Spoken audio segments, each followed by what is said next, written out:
Nate, welcome to the show. Thanks for having me. It's good to be on. Yeah. I was thinking back to your career at Penn State. That's where we crossed paths. And you were like finishing up your football career and heading to the NFL. But I want people to hear a little bit about what even just led you to Penn State in the first place. I mean, I remember going through the recruiting process, and I was getting recruited by them and a bunch of other schools. And I remember I would rather like sit at home and watch the football games on TV. I'm like, I got my food, I got a bathroom close by, it's not hot. And I really didn't give it much of attention as you think I would. And I remember one day, Chris Colasani, one of my best friends, he committed. He was from Michigan, and he committed. And there was already another linebacker, I think, committed to Andrew Daly. And I'm like, oh, I can't miss my opportunity because I knew they were only taking three linebackers. So him pulling the trigger kind of made me pull my trigger with committing to Penn State. And I knew in high school at an early age that I loved film and video as well. And I did some of that in high school. And I knew I wanted to do that at the next level in college because it was something I'm very passionate about and very artistic. Yeah. And Penn State has one of the top programs too in film and video. Yeah. And that got me excited as well because not a lot of those schools had that where I wanted to go to: Virginia, West Virginia, Stanford, to name a few. And that was a big selling point. And also when I was in high school, I played defensive end. I wasn't a linebacker. So I knew I had to transition from a 3-point stance to standing up. And I'm like, where else than linebacker you to be the best linebacker you can be? So obviously in hindsight, I made a good decision and had a successful college and even better NFL career. Yeah. And as I think about your high school career and knowing you were actually a multi-sport athlete throughout your high school career. So when you were making that decision to play football in college, what led you down that path versus, I believe you played lacrosse in high school too? Mm-hmm. Yeah. I mean, I played basketball, lacrosse, and football in high school. And don't get me wrong, I love lacrosse. Lacrosse was just a club sport. It was just starting out. I remember my first day, we went to two practices, and I picked up catching the ball in like the first practice. And the coach was like me and my brother Robbie, he's like, how long you guys been doing this? We're like, oh, it's our first day. And so that gave him confidence. And I remember going to our first game, we didn't have equipment. And our coach actually brought our equipment to the game, and we're opening up like it's Christmas. They strung our lacrosse sticks on the way there. Wow. Everything's out of the wrappers. People were like, who are these guys? They must stink, have their new equipment and stuff like that. You end up torturing them and stuff like that. My brother probably had like 4 goals, and I played defense, and I was a long pole midi and stuff. But I loved lacrosse, but I knew that I wanted to go to the next level past college. Because I knew my cousin who played for the Chesapeake Bayhawks and actually won the whole entire division and sport, and kind of like the Super Bowl. And they don't get paid much. He had to work. I'm like, I'm trying to make the money. And so I knew basketball probably wasn't my thing. I couldn't jump, you know what I mean? And I couldn't really shoot, but I could hustle. I was good at defense, but I wasn't really a offensive powerhouse. And so I only played basketball in like the 3rd grade, and I was like, I don't think this is for me. Yeah. So, I mean, it kind of, football was in my blood too. My uncle was Jeff Hostetler. He won Super Bowl 25 with the New York Giants. My brother, he played 3 years in the NFL with the Buffalo Bills as a tight end. All my uncles played at Penn State. My dad played at Penn State. My other uncle was actually Jeff's left tackle at West Virginia. And so football was just who we were, you know what I mean, and what we were about. And so it was just something that kind of just like fell into place. And I knew I was gifted with athletic ability, and I had a strong influence from my dad saying like, oh, you'd be a natural linebacker. You got natural hips, natural linebacker. And his life speaking word over me really really helped, I thought. That's so powerful for parents to hear. You had people in your corner cheering you on, like moving you in the right direction to Yeah. make those decisions. But when you got to Penn State, it wasn't necessarily the easiest thing. Mm-mm. Penn State was far from a prototypical career. I mean, Yeah. I wasn't a starter. I wasn't a guy that Penn State promoted. Like I was that hardworking guy who kind of just filled in when needed. Yeah. Don't get me wrong, I had a lot of success on special teams, and I had a couple block punts in my career and helped uh, the 2008 Rose Bowl year. We had such an amazing special teams unit with Derek Williams back there returning punts and Hmm. kickoffs, and we had a lot of success that year, and which helped me because I knew that's how I would make my mark in the NFL. Sure. I knew that I wasn't going to be a first round draft pick. I wasn't going to be a high ranking player, and I knew I was going to have to grind it out, Yeah. and which I did. So it kind of happened as I expected it, and Sure. but yeah, I mean, I was always a backup special teams role, so I was used to it throughout my whole entire career, and it's very self-sacrificing, and just did anything for the team, like anything That's I right. could do, I would do, and it was difficult at times. I almost tried quitting my senior Yeah. year, and but I'm glad I didn't.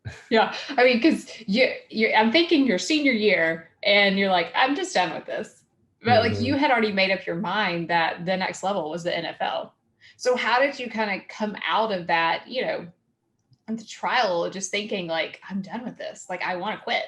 Yeah, I remember I went into spring ball, and it was me, Mike Motti, and Jared Hodges. And Yeah. then if you know anything about football or Penn State, that's like an amazing starting three. And I pulled my hamstring into spring ball after like 4 or 5 practices. Then come camp, I go into the meeting room and I see the depth chart, and they put me behind Mike Motti again. And as you know, me and Mike throughout my whole our college career, it was always me and him battling. Right. Like there was never anyone else. It was just me and him constantly at each other's jobs. You know what I mean? And don't get me wrong, Mike Motti's an amazing athlete. Yeah. He made incredible plays, and he's a great dude. And I mean, he just came to my golf tournament. We had a blast. He's great. I love the guy now. And so we were always at each other like that. And so it was really tough for me because it was like the third or fourth year in a row that happened. Mm-hmm. When as a fifth year senior, I thought I was going to have my time to shine. I was going to Sure. start Marty and Jared Hodges. I'm like, we're going to freaking dominate. And then I remember going back and just laying on my bed and just weeping, like on the ground, on my bed, on the ground during camp. And I called my dad up, called my dad. We're like, screw this. We try to transfer. And I tried to transfer to West Virginia. I tried to go to Cal UPA where my little brother was at the time. And nothing, because I already graduated, because I could go anywhere I wanted to because I Right. was a graduate. And so nothing worked out though. So I'm like, okay, well, I just got grinded out and have a great preseason, which I did. I thought I had the best preseason I had, and but in the end, it wasn't enough. And Mike Motti got the starting job. Good for him, and he was playing really well. And I remember it was like Indiana away, and it was like a 9-7-3, like a flag route, not a flag route, but a post route or something like that. And he undercut it, picked it, interception. We came back, won the game, cloud nine for him, which was awesome. And I just remember being on the sideline, like, well, I'm never gonna play. Like Mm. I was begging to play on special teams, and they weren't letting me on special teams, and I was one of the best players on special teams. And so it just seemed everything was against me. And I Sure. remember the next week I go on to after a Wednesday practice, I take my gloves off, I throw them onto the field, and I'm like, I'm done. I'm done. I went to the locker room, texted my dad, and I'm like, Dad, I'm done. I'm quitting. I'm like, I didn't want to come back for this. You know what I mean? I Yeah. came back to Yeah. play. He goes, don't do anything yet. Come back.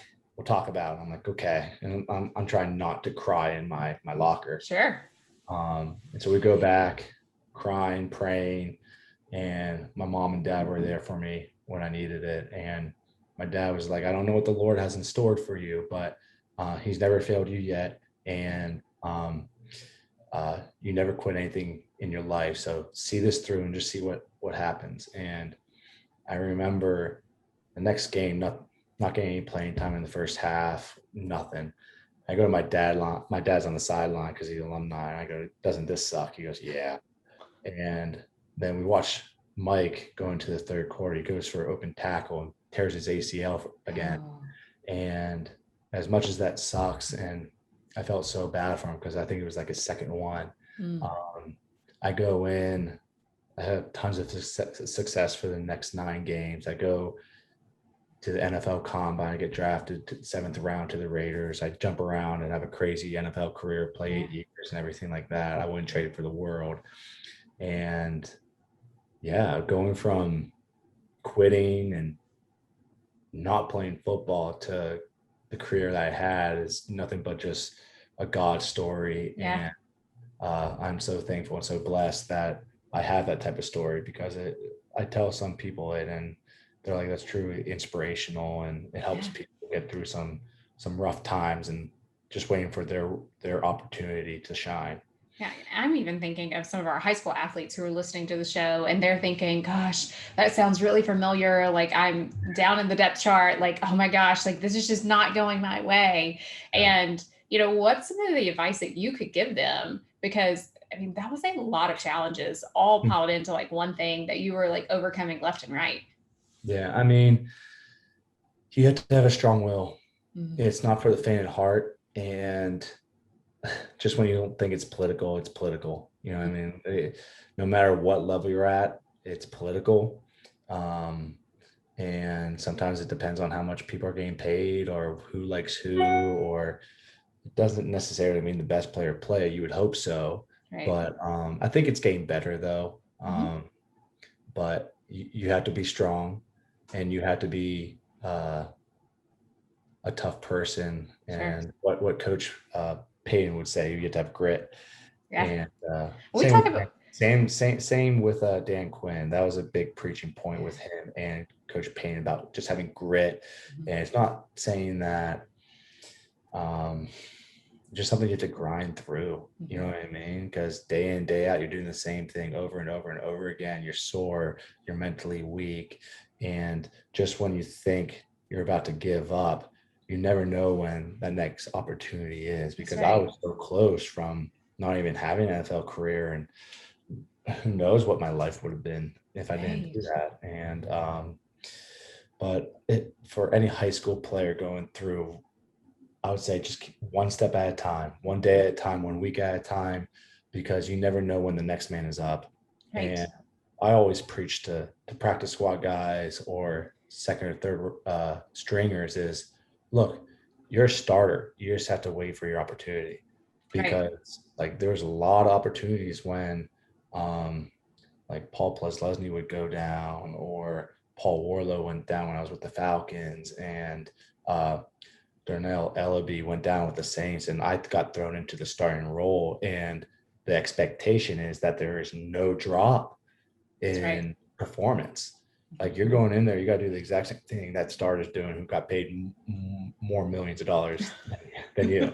So, I mean, just keep grinding and just trust the process, and always do the right thing one step at a time and one day at a time. And one day you'll build up a nice little career, hopefully. Yes. Well, and you mentioned the word grit when you were talking about that. We talk about grit a lot on the show Yeah. because it's just not about, the athletic ability that you have. There's so much more that goes into that. And you even Yeah. mentioned something else about like the mental training side of things and knowing, that you are qualified, you have those skills. You wouldn't be in that role if you didn't. Yeah. And it's really looking past all of those moments and really touching inside of yourself and saying, okay, what can I continue to do Mm. amidst all of these other things? Yeah. Yeah.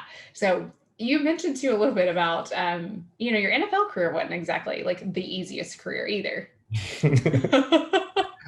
So like Yeah. this story just keeps like one step after another. You think you're like, Well, you're at the top and then it's like, wait, what happened?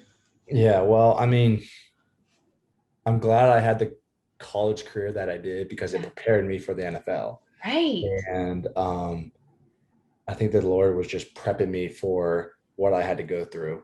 And not saying that it was easy for me. There's a lot of points in my career which I was just like, I'm done. Yeah. Screw this. Like nothing's gonna happen for me. Like my rookie year, I was out 8 weeks grinding, but finally something popped and I was ready for my opportunity. Dan Quinn came in one year and he was pushing between me and AB back and forth between second and third and second string, like it was a game. I'm like, why are they playing mental games? And one day I was just like, screw it, and just changed my whole attitude. And then there's just tons of times where like literally every single camp I felt like for my 8-year career, I literally wept probably 4 hours. Yeah. One day or one night, every single camp. I'm like, why am I doing this? How am I getting through this? But I would always just like put on like gospel music and just, I'm a man of faith. And I prayed to the Lord. And I'm like, Lord, I know I'm good at this. Right. Give me the confidence, because if you don't have confidence in the NFL, you are doomed. If you don't have some type of cockiness, confidence, you're not going to last long, because that gets weeded out really quick. Because as soon as you doubt yourself, you're making decisions in milliseconds. And if you doubt yourself, that's a difference between winning and losing games. So I think the Lord that I was able to muster up enough confidence for the career I had. And confidence is another thing we talk about on the show, is because I think a lot of times students, they don't realize all that goes into that. You know, as one of our previous guests said, it's like everything that happens above the shoulders.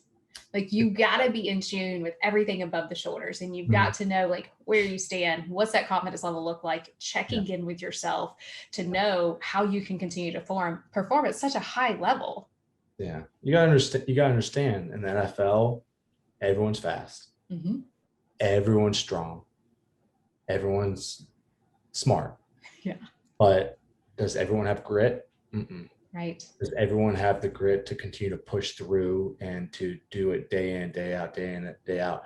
Everyone can have grit for the first week of showing up early and grinding. Oh, the coaches are here. I'm going to show up early on time and do the 6 a.m. workout.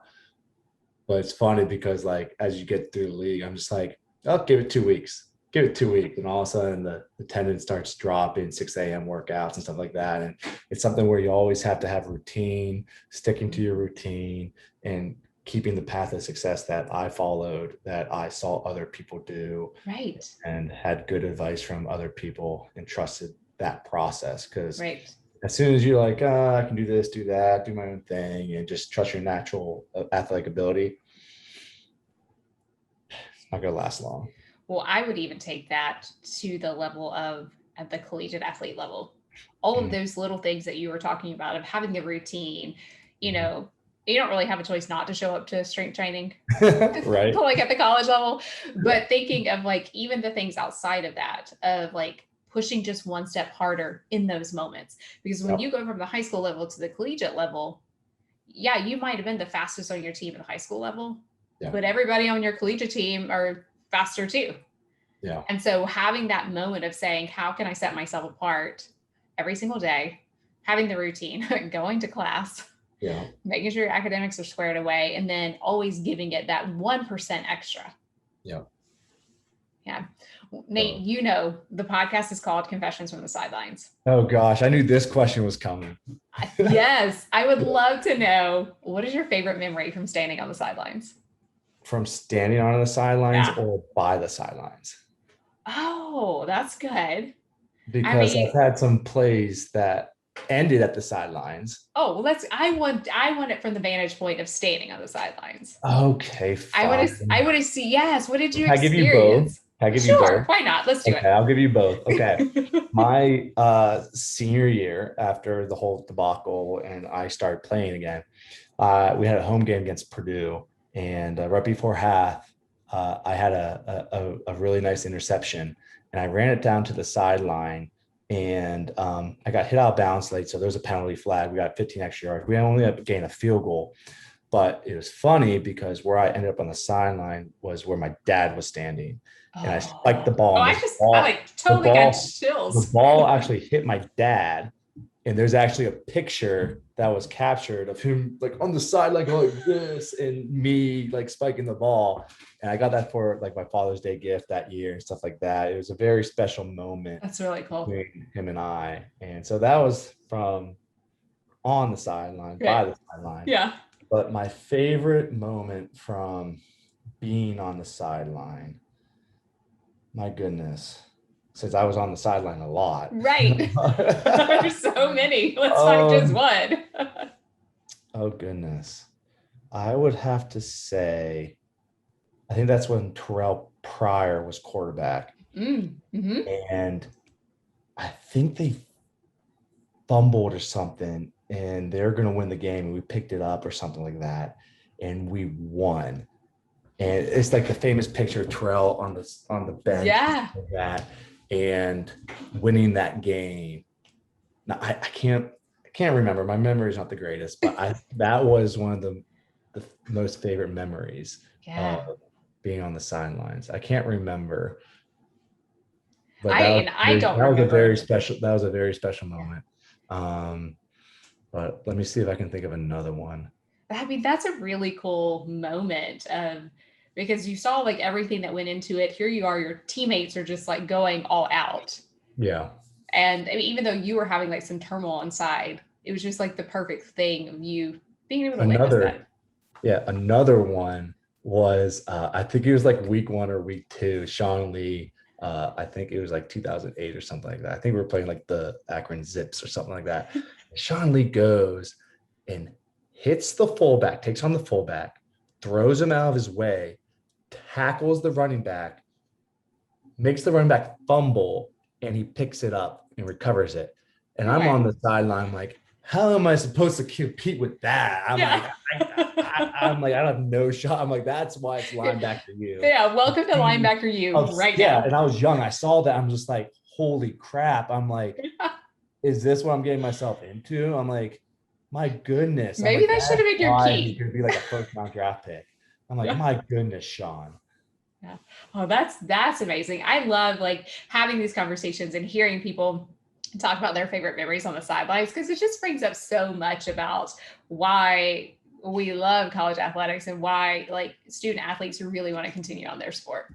One more story. Oh, And go right ahead. Why not? this is when I was with the 49ers, Okay. and Navarro Bowman was there, and I was playing against Yeah. Navarro Bowman, and we're in practice. This is when like we're in the NFC Championship game, you know what I mean? Like that year, going to the Super Bowl. I'm in practice, and Navarro Bowman's in practice, and Kaepernick like throws it like over the middle. Navarro Bowman is like literally 3 or 4 yards from the line of scrimmage. So he's only like less than 10 yards away from Kaepernick. Kaepernick rockets the ball. And Navarro Bowman just jumps up, catches it, and just throws it back to Kaepernick. Like it was nothing. And I'm just like, oh, I guess like a I'm tennis back for you, ball. baby. I'm like, my gosh. Wow. Yeah. No, I'm those like, are freaks. those are just like so special moments. And I think as people have like been listening to the show, they've heard like all of these different stories of whether they're, wins or some of them have been losses and just things that have been happening. It just makes it so special. So Nate, thank you so much for being here No today. problem. Thanks for I having me. know that you guys have a foundation and you do Mhm. some really, really amazing things back in State College. How can people support you or find that information online? You can follow the State of Hope Foundation. Me and my wife started back in 2016 with my Yeah. buddy Joe Gaza.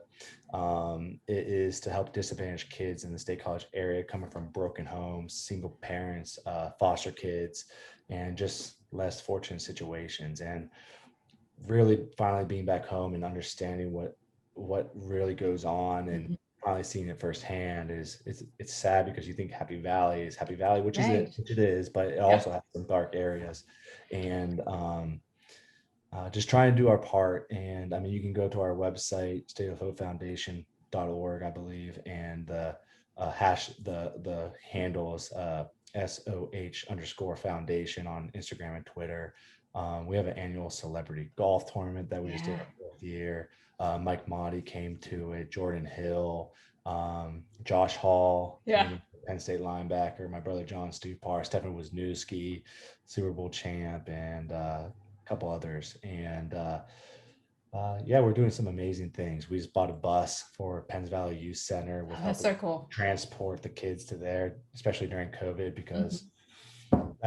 that's just the toughest part for them is Mm-hmm. getting kids to Yeah.